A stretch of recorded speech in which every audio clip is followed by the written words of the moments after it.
So I've just got these nighteye LED headlights. They just came in the post today. They were £21 on eBay, and H4 connection for my Fiesta over there.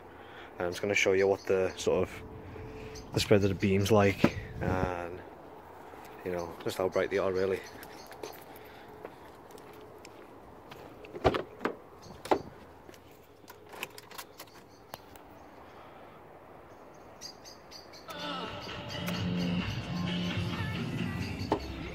So before I had these, I had normal halogens, which were really sort of bad, especially on the motorway.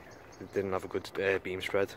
They were very sort of underpowered and very warm as well. I wanted more of a bright light. These are actually quite quite shocking how bright they are. I'm going to do a ride later, hopefully get some video of that and put it in this video so people can see sort of how good they are. But first impressions, really impressed. They are really, really good. And this is the brightness they're pulling up, and it's not even sort of dark here.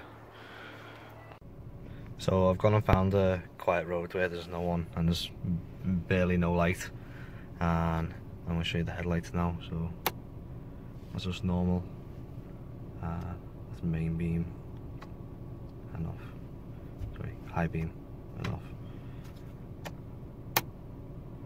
Pretty good spread, covers really good distance, very bright, happy with it.